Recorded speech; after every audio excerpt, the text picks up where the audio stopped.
Hello, hello, hello. I hope you all had a very happy Easter. Let's get started. Chapter 1. The Compass Tower. Derek stood on the high, flat top of the compass tower, looking down from the great pyramid at the endless geometric wonders of Robot City beneath its blue and brilliant sky. Ariel leaned against him, still clutching his arm in both hands. Mandelbrot the robot and Woolruff, the little caninoid sentient alien, waited behind them. "It's changed so much," Derek said quietly. They had just teleported back to the planet by using their double key to Perihelion. Mandelbrot had carried them all here. "Keep the key. It'll be safest with you."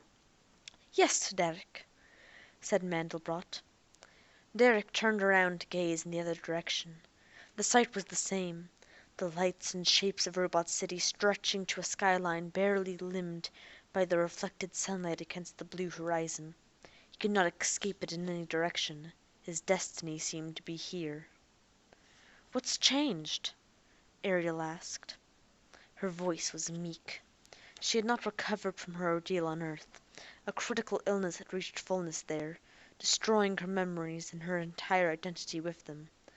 They had not been there by choice, but fortunately he had been able to place a new matrix of chemical memories into her mind.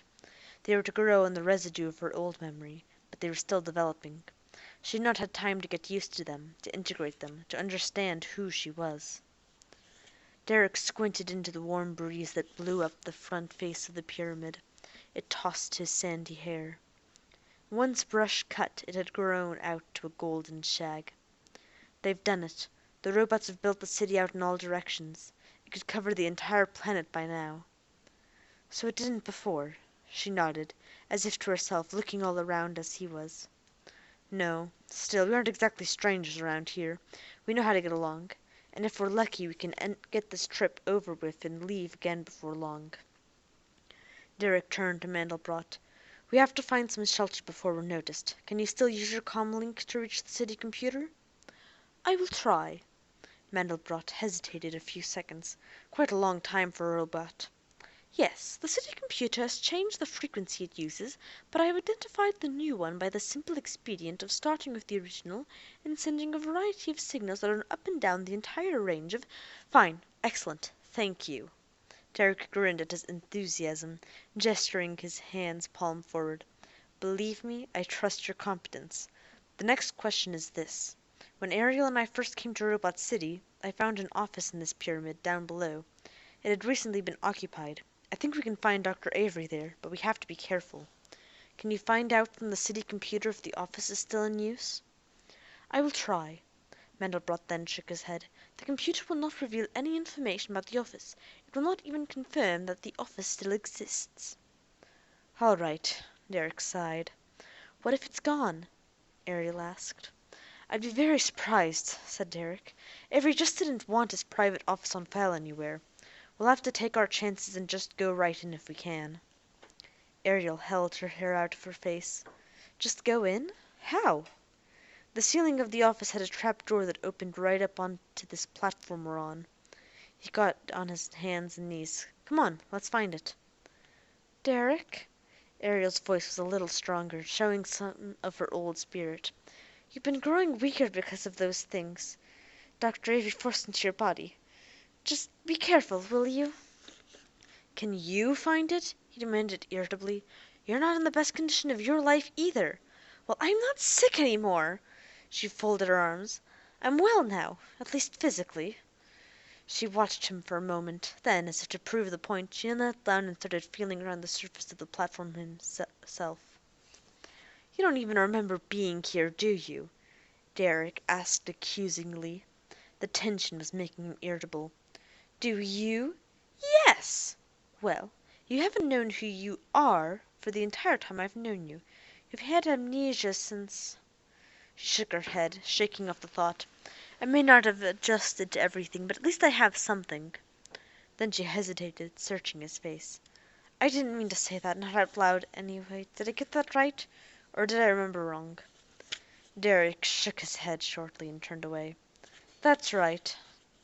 She'd even phrased it much the same way on earlier occasions. He shifted around on his knees, feeling for an irregularity in the smooth surface. "Mandelbrot, can you see anything?" "Here," said Mandelbrot, walking to a far corner of the platform. "My vision has identified a small square outline that likely represents the opening." "Good." Derek walked over to Mandelbrot and knelt at the robot's feet. He slid his hands along the sides of a rectangular hairline break in the platform until he felt a small depression in the surface, no larger than a thumb hold. He braced himself and started to slide it to one side. "Allow me," said Mandelbrot. "No, I got it." Derek stopped as the robot gently grasped his form and pulled it away. He turned to look up. "Mandelbrot, what are you doing?" "How much of the chemfets weakens your body, Hugh?" Mandelbrot asked. "Not that much. Now let's quit talking and get down there. Avery put him in me and he's the only one who can get him out. Come on." Derek pulled away from the robot again. "Derek?" Ariel said tentatively. "Mandelbrot," said Derek, "carry Woolruff and come down last. Help Ariel over the—" "I cannot. I must open it and go first." "What?" "The first law of robotics," said Mandelbrot mildly. "I cannot harm a human or let one come to harm." "I know!" Derek shouted angrily. "Don't you lecture me on the laws. I put you together, remember? I know those laws inside out, upside in, upside down." "I say it for Ariel's benefit," said Mandelbrot. "Perhaps her memory of the laws is not clear." "I remember that one." Ariel looked embarrassed by the confrontation. Is the second law the one that says a robot must obey orders from a human?" "Yes, unless the orders conflict with the first law." Mandelbrot nodded. "Then the third law must be the one that says a robot can't let itself come to harm or harm itself." "As long as this does not conflict with the first or second laws," Mandelbrot finished.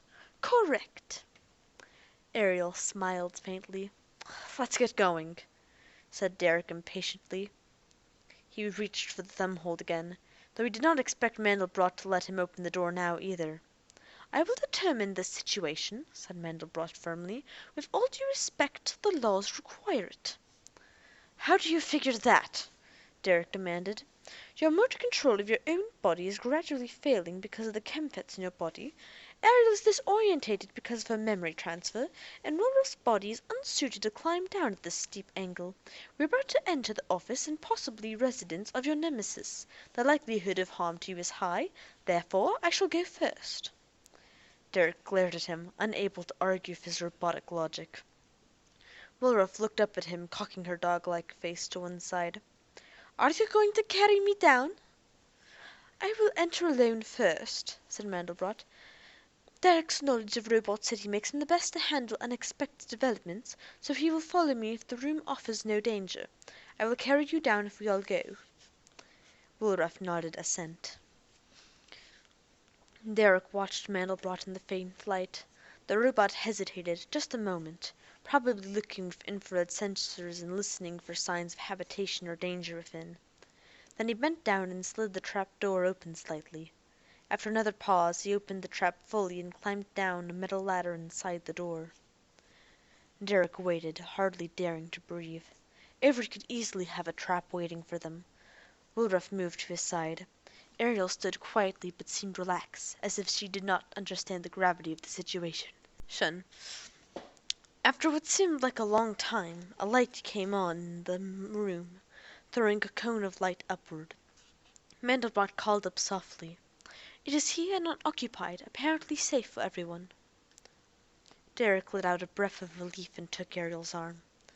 "You go next. Never mind what he said about me handling the unexpected. He can protect you better if anything happens, and he'll help you if you have trouble with the ladder." "All right." Ariel started climbing down carefully. Woolruff came to the edge of the opening and peeked down cautiously, being careful not to get in the way. Derek took the time to move with similar caution to the edge of the compass tower. So far he could see no changes down below that indicated an alert. Woolruff went next. Then Derek started down, hoping his hands and his feet would obey him. He descended slowly into the room, holding the ladder tightly. When he was fully inside he slid the door shut over his head. The ladder was firm and not difficult to negotiate. Just before he reached the floor, however, the muscles of his right leg failed to respond. His foot slipped off the bottom rung, and he had stumbled back into the arms of Mandelbrot. Derek pulled himself away, glaring at the others who were all watching him. "I just slipped, all right?" None of them answered. Come on, let's find out what we can." Derek moved past Mandelbrot to pace around the office, looking around. At first glance it was just as he remembered. The only other time he had been here, Ariel had remained inside only a moment or two, so she would have few memories of the interior, even at her best. The other two had never been here at all. The walls and ceiling were entirely view screens, displaying a panoramic view of Robot City at night on all sides. It was nearly identical to the view Derek had seen from the platform just above the room. The buildings of Robot City sparkled in all directions as far as the eye could see. In the ceiling they could see the blue sky still above them. The office was furnished with real furniture, all brought from another planet. Easy chairs, couch bed, and an iron alloy desk, instead of the simple utilitarian furniture made in Robot City. A blotter with paper and two zero-G ink pens were on the desk. As before, a small airtight shelf full of tapes was intact. They were separated by subject and then by planet, as you recalled, representing all 55 spacer worlds. If anyone had used them, they'd all been replaced in order. Nothing seemed changed since his last visit until he turned and saw the plant. Before, an unfamiliar plant had been flourishing under a growth light. The light was still in place, but the plant beneath it lay limp and dried in spots. Its stalks were lavender, but he had no idea if that was a sign of recent desiccation or its normal color in death. He crumpled a dead leaf thoughtfully in one hand.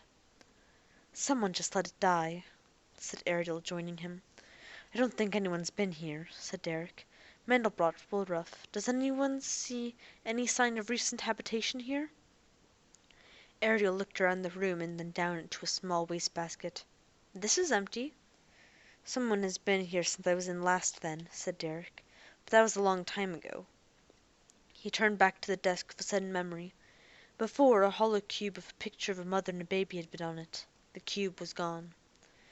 "Maybe Robot emptied the trash," said Woolruff. "No," Derek shook his head. "The first time I was here, Ariel and I were led from the meeting room of the supervisors. We had entered the compass tower from the ground below, but we came the last part of the trip alone. Robots aren't even allowed near this office. I doubt they have any idea what this room is. Entry would obviously be forbidden." "Then except for Avery himself," said Ariel, "this is an ideal hiding place." "If we can find a source of food for you three," said Mandelbrot. "Also, efforts to locate Dr. Avery will involve inherent risk. Let me check something." Derek moved to the desk and opened a big well drawer on the right. An active computer terminal was still housed in it. "Ah! This terminal has no blocks of any kind. It's where I first learned the causes behind the shape-changing mode of the city." He sat down at the desk and entered the question. "Does this office have any sensors reporting to the outside?" "Negative." "Order: do not leave any record of activity on this terminal in the city computer." "Affirmed." "Is there a source of human food available in this room?" "Affirmative." "Where is it?" "The control panel slides out from under side of the desk surface where it overhangs this drawer." "Is there a personnel facility?" "Yes." "Where is it?" "The door is set into the view screen behind the ladder. It is governed by the desk control panel also."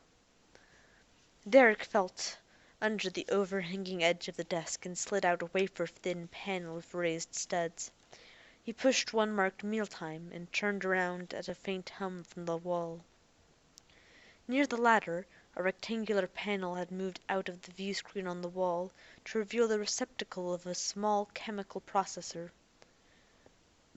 On the front of the drawer, the panel still showed its share of the outside view of Robot City. He let out a long breath and grinned at Ariel. "If it works, this buys us all some time. If the tank has no raw nutrients, it can't help us at all. I'll try it." "No, let me." Ariel moved to the control panel quickly. I can test my memory of stuff like this. Let's see. She punched a sequence of keys, paused to think, and hit another series. Okay, said Derek. What's it gonna be? I'm not telling. I want to see if you can recognize it. She smiled impishly, but with a bit of worry, too. Derek punched another button on the control panel and watched a narrow door slide open in the view screen next to the chemical processor. It was a very small personal, as clean and tidy as the rest of the office. He closed the door again. A few moments later a small container slid into the food receptacle. Derek inhaled the aroma. Ha! Melangelic frittatas again. Not bad. He touched the container carefully. And hot, too. Smells good. He looked at her over his shoulder. Good job. Ariel smiled, wiping perspiration off her forehead with the back of her hand. "Hungry too, please," said Will Ruffer politely. "Of course. Coming up next," said Ariel. Derek was starting to lift the dish out of the receptacle when he saw Ariel blink quickly, repeatedly, and stagger backward. She fell, and Mandelbrot moved behind her just in time to catch her and lift her gently off from the floor. He turned and laid her carefully on the couch. And thus ends the first chapter. As they all are, very small and assuming, and not much going on. Okay. Thank you for joining me. Just a reminder, I will only be uploading once a week on Tuesdays until the end of May. Bye!